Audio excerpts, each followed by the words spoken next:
So let us discuss the next topic after that AC passes through the inductor. That was my eighth topic. Now I come to my next topic, that is topic number 9. AC passes through capacitor.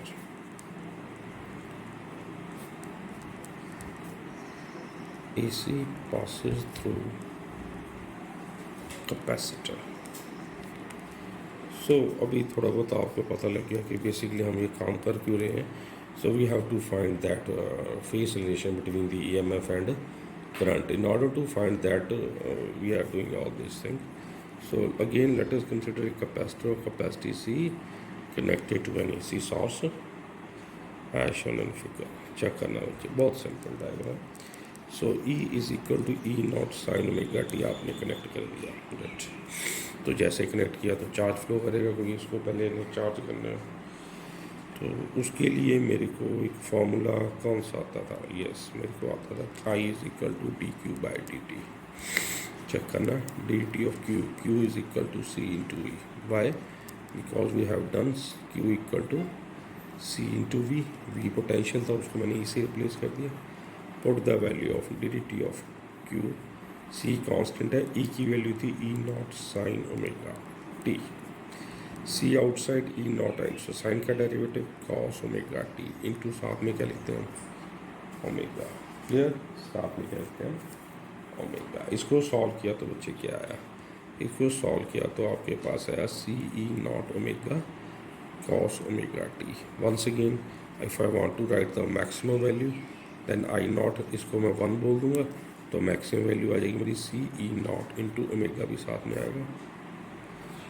ये भी मेरे को चाहिए बाद में. It mean in this equation I can write I is equal to I naught cos omega t. अब problem आ गई, मेरे को तो फेस रिलेशन फाइंड करना है. यहाँ भी कॉस, यहाँ पे साइन. चलो जी, कोई चक्कर नहीं, we can write this one as no problem. Sine omega t plus 90. Look at this. अरे देखते ही पता लग गया क्या, यहाँ पे तो प्लस आ गया. यहाँ पे क्या कर रहा था, कुछ भी नहीं. इट मीन्स यहाँ पे प्लस आ गया. पिछले आर्टिकल में आपने किया तो यहाँ पे कौन सा साइन था, माइनस का. तो हम बोले थे लैग कर रहे थे. यहाँ भी क्या करेंगे, लीड. ये देखना बहुत सिंपल. फिर से फेसर बना रहा हूँ बच्चे. स्टार्टिंग में मैंने ये ई नॉट अप्लाई किया तो मेरे पास ओमेगा टी आया. बट इस जब मैंने डेरिवेशन की तो साइन ओमेगा टी नहीं आ रहा, प्लस क्या आ रहा है. तो क्योंकि ये एंटी क्लॉकवाइज चलता है तो ये एंगल कितने का बना, 90 का. ई आई नॉट की वैल्यू आ गई. तो it is clear from the phasor diagram that current is leading the EMF by what angle? By angle of 90 degree. So this is then my next article, that AC pass through the capacity. That when you pass the AC to a capacitor, then it is clear that EMF lags the current by an angle of pi by 2.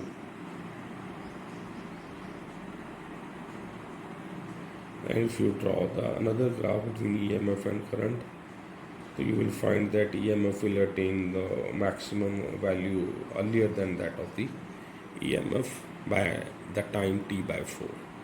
In previous case, it was totally different. Again, if I plot that EMF and current, if I go for EMF, this is EMF बच्चे, ठीक है, E से लिख रहा हूँ. और जब मैंने वो ड्रॉ करना, then I take the help of pencil after this. Then if I draw, so it starts from this, it goes like this. यहाँ से ये आएगी, यहाँ से जाएगा, यहाँ से होकर ये ऐसे जाएगा. तो ये करंट है बेटा मेरा. आप अगर देख रहे हो, ये पहले मैक्सिमम वैल्यू ले रहा है, ये बाद में ले रहा है, ये ख्याल रखना.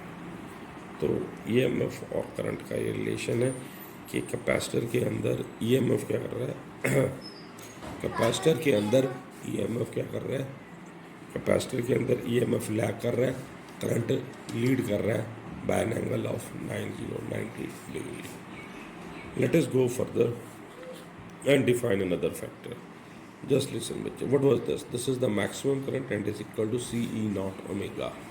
सो maximum current is equal to, once again जैसे हमने उसमें इंडक्टिव रिएक्टेंस डिफाइन किया था, here the maximum current again I am writing it is I naught equal to C omega E naught. ये देखना बेटा क्या बात है, ये आ गया.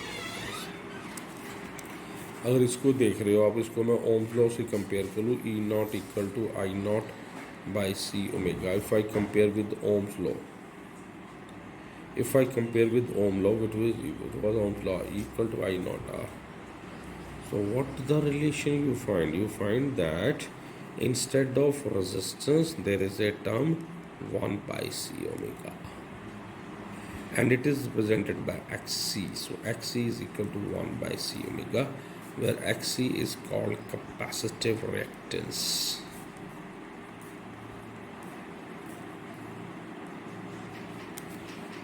Where Xc is called capacitive reactance. Where Xc is called capacitive reactance. So capacitive reactance, again it is the same role plays as the resistance does. It means when you connect AC through a capacitor, then whatever capacitor opposes its motion, that is given by Xc equal to 1 by C omega. Once again, if I plot the graph between frequency and Xc, I will get the graph like this. I will get the graph क्योंकि आपको दिख रहा है ये इसका reciprocal है. So I think it is clear. What will be unit? Unit will be ohm. Farad फुरड में लिखना है बेटा ohm, since it is the. और आगे चलते हैं, थोड़ा सा बड़ा important एक point. You know that for DC circuit, for direct current, what is frequency of direct current? It is 0. It means if I put Xc, Xc is 1 by 0. 1 by 0 will be. So this is very important concept, that capacitor blocks DC but pass, ये DC को block कर देता है पर AC को पास कर देता है. ये बड़ी इंपॉर्टेंट लाइन है बेटा, ये भी ख्याल रखना. और एक बार फिर इसका यूनिट क्या होगा? I think it is clear now. It's unit will be ohm, since it represent this thing. So let us summarize all the thing what we did today. और पास्ट हमारे पास एक रेजिस्टर था, एक हमने इंडक्टर लिया बेटा, एक हमने कैपेसिटर लिया. डिवीजन करते हैं. इस केस में फाई 0 था, इस केस में फाई 90 था, इस केस में फाई 90 था. इसके केस में जब मैंने ग्राफ प्लॉट किया, I get E not in this side is also it is I not. In the similar way, if I plot on this side, if this is E naught, then you know that in case of inductor, EMF lead the current by what angle? 90 degree. This was omega t. इसमें आते हैं बच्चे. इसमें क्या हो रहा था? इसमें क्या हो रहा था कि अगर EMF था तो करंट लीड कर रहा था by what angle? That was 90 degree. So this is my field of interest that I need in my next of the article. Till now we were discussing only single one. पहले resistor ले लिया, फिर inductor ले लिया, फिर capacitor ले लिया. अब with the help of phasor diagram I will take 2 at a time, then 3 at a time. So my next article number 10 is AC pass through. AC pass through. So let us start with LR series circuit.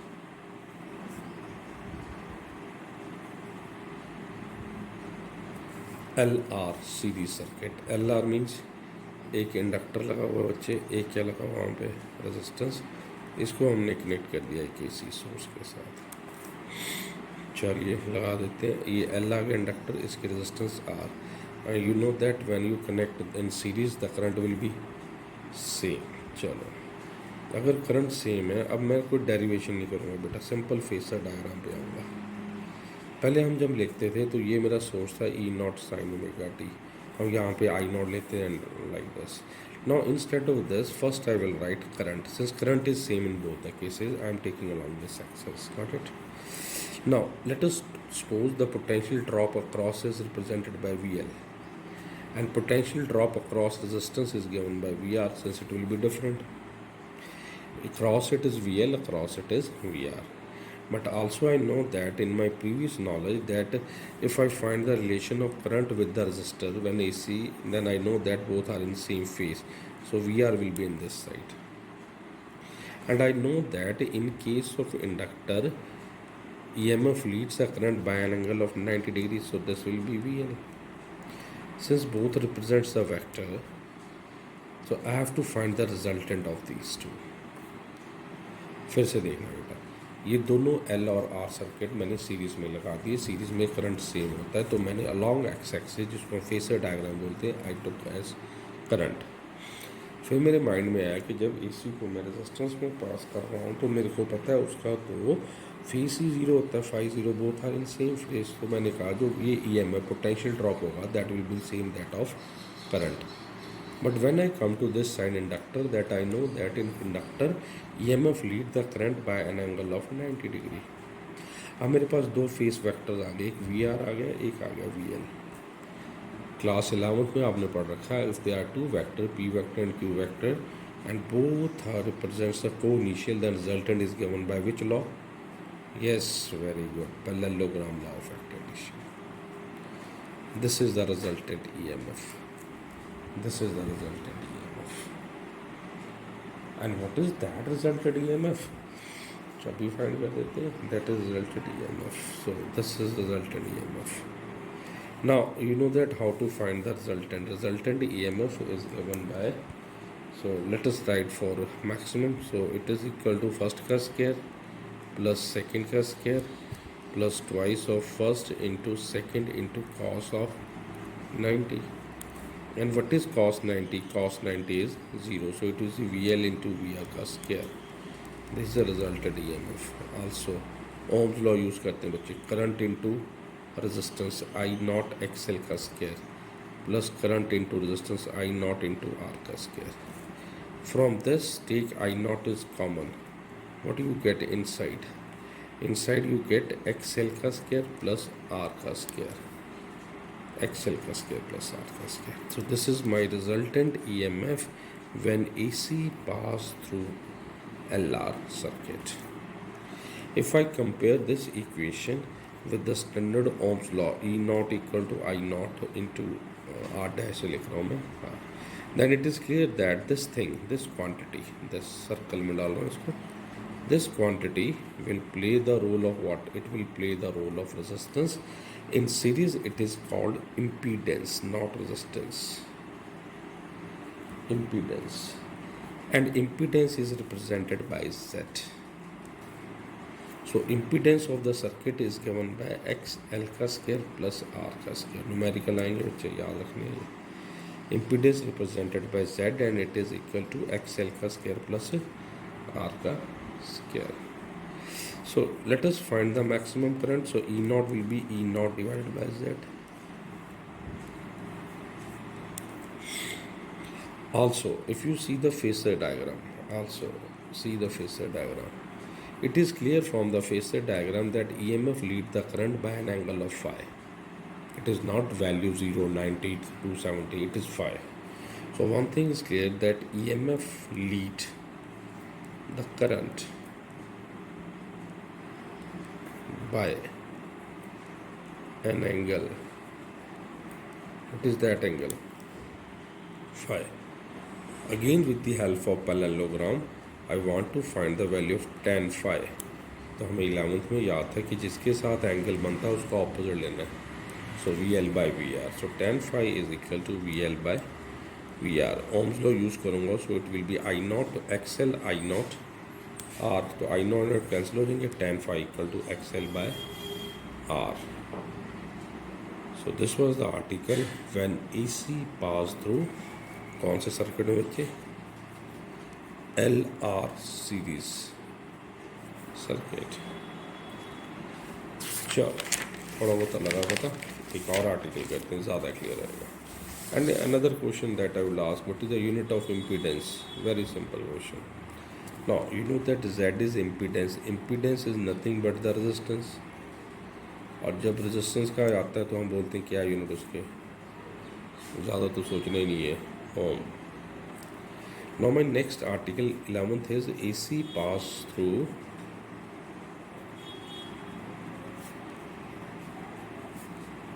RC circuit. अब AC को RC में पास करेंगे, AC को RC circuit में पास करते हैं, फिर देखते हैं क्या होगा. Very simple article. तो यहाँ पे हमने चलिए फिर एक रेजिस्टेंस ले लेते हैं, जैसे पहले इंडक्टर और कपैसिटर लिया था. ये AC कनेक्ट कर दिया। अभी तो बड़ी जल्दी समझ लगना है, करंट सेम है, इसके क्रॉस पोटेंशियल ड्रॉप VR है, इसके क्रॉस VC है, ये मेरा सोर्स है E0 sin ओमेगा t। चलिए फेसर डायग्राम आ गया मैं उस पर। इस साइड मेरा करंट था, इस साइड करंट है, तो इस साइड VR क्योंकि सेम फेस में होते हैं, बट इस केस में ऊपर नहीं जाएंगे, नीचे जाएंगे, क्योंकि हमें पता है करंट लीड कर रहा है VL से by what angle, that is 90 degree. So parallelogram use किया, this is my resultant, this is my resultant. ठीक है बच्चे, तो दिस इज रिजल्टेंट EMF मेरा, अगर मैं इसको वेक्टर्स में लिख रहा हूँ। So if I complete what will be resultant EMF, अब तो मेरे को लगता है आपको पता लग गया होगा बच्चे कैसे लिखते हैं। सो फर्स्ट का स्क्वायर यानी कि VC का स्क्वायर प्लस VR का स्क्वायर, I0 कॉमन आ जाएगा, ओम्स लॉ लगा देंगे। सो XC का स्क्वायर प्लस R का square, that will B E0। और आगे चलें, so this is current, this is EMF, ये कितना एंगल आ गया 5। So it is clear from phasor diagram that current lead EMF, current lead the EMF by what angle, by an angle tan phi। tan phi इसके साथ होना है, इसका opposite लेंगे तो ये आ जाएगा VC अपॉन VR, और यहाँ से फाई की वैल्यू आ जाएगी tan इनवर्स I से I कट गया XC by R। So we can solve like this, किसी मर्जी उसकी वैल्यू निकाल सकते हैं जितनी में हमें उसकी वैल्यू चाहिए। And what will B impedance of this circuit, impedance, if I go for impedance what will B impedance बच्चे, हाँ जी, इम्पीडेंस अगर देखूँ कंपेयर करूँ तो Z will be equal to, yes it will be XC का square plus, और इसको लिखना और भी ईजी हो गया, 1/C ओमेगा का whole square plus. So I think it is clear, it's very simple, it takes very less time to understand, but it is very important to draw the phasor diagram and do all the calculation. Now the most important question after this is, okay, before that there is another term, admittance.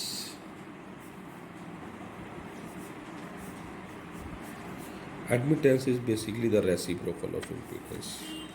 Know that in current electricity we have resistance, then we have conductance. Conductance is the reciprocal of resistance. In the similar we have admittance. Next most important that is topic is AC pass. This is basically in your syllabus, and again I am writing important. AC pass through LCR series circuit.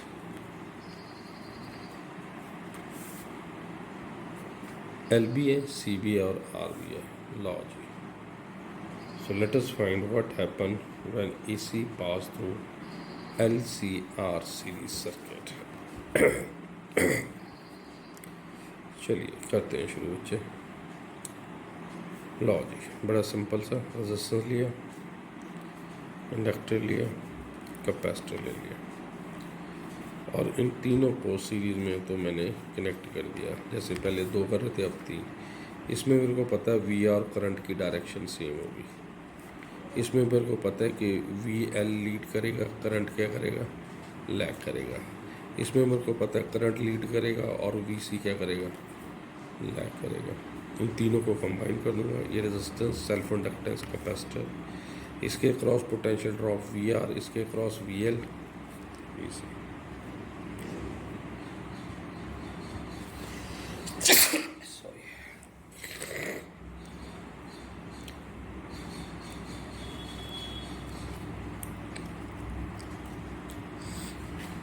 चलिए next चलते हैं। बहुत simple, इस phasor diagram आपको आते हैं, सोचना ही कुछ नहीं होता। ये तो उन बच्चों के लिए होता है जिन्हें फेसर डायग्राम नहीं आते। ये करंट बन गया, यहाँ पे क्या आएगा VR, ऊपर की तरफ क्या आएगा VL, नीचे क्या आएगा, खत्म हो गया। Same phase 90 degree, you can see from this, इन तीनों को मैंने यहाँ कंबाइन कर दिया। अब पंगा ये पड़ गया है कि when you have 3 vector you found 2 resultant, so what you will assume, क्योंकि यहाँ पे ये दिख रहा है इनका लाइन ऑफ एक्शन सेम, इनमें तो एंगल है इनका सेम है, तो इन दोनों का एक नेट फाइंड कर लेते हैं। तो लेट उन्होंने अज्यूम किया V L is greater than V C. If you go for NCERT it is written let V C is greater than V L, but now it is VL is greater than VC. If VL is greater than VC, then what will be net? Net will be equal to VL minus VC, and this will be in this side, VL minus VC in this side. This is net. चलो चलते हैं फिर। ये अब दो मेरे पास vector हो गए। अब मैंने अपना पैरेललोग्राम कंप्लीट किया, तो ये मेरा रिजल्टेंट EMF आ गया। So what will be resultant EMF, फिर से वही फॉर्मूला लगाया, E naught will be equal to first का स्क्वायर VL माइनस VC का स्क्वायर प्लस VR का square. E naught is equal to ohm से लगाया, I naught is outside, inside I get XL minus XC का whole square plus R का square. So this is my field of interest. This is my field of interest, that E naught equal to I naught XL minus XC. What is this? This is called impedance. It is represented by Z. So Z is given by XL minus XC का whole square plus R का square. And if you see the phasor diagram, which one is leading? Which one is leading, EMF or current? I think it is now clear that EMF leading the current. So you will write also EMF lead the current by an angle. So हमें पता कैसे find करना है, tan phi is equal to VL, जिसके साथ मैंने उसका opposite value put की, तो XL minus XC by R। ये कहाँ से आएगा, क्योंकि VL होता है बच्चे I not into XL, VC होता है I नॉट इंटू XC, और VR होता है बच्चे I not into R। So I not cut जाएंगे वो, इसलिए ये वैल्यू आ जाएगी। यहाँ से फाई की वैल्यू आ गई आपके पास tan inverse XL minus XC by R। यहाँ से भी केसेस आते हैं, केस 1 देखना बड़े आराम से बच्चे। अगर आप सपोज कर लेते दोनों की वैल्यू सेम है, that you suppose that VL equal to VC, if you put what will be tan phi in that case, tan phi will be, so phi is equal to 0. It means your circuit will be pure resistive, क्योंकि उनको तो काम ही नहीं रहा। Second case, अगर आप assume कर लेते VL is greater than VC, it means your phi will be greater than 0, it means your circuit is pure inductive. Third case, अगर आप कर लो कि VC की वैल्यू बड़ी है तो फाई क्या आ जाएगा, आप नेगेटिव में आ जाएगा, फाई नेगेटिव आ जाएगा, circuit is pure capacitive. So sometime question come that you have to find circuit under what condition will be capacitive circuit, under what condition will be inductive circuit, and under what condition will be a resistive circuit. So you have to remember this one. Thank you.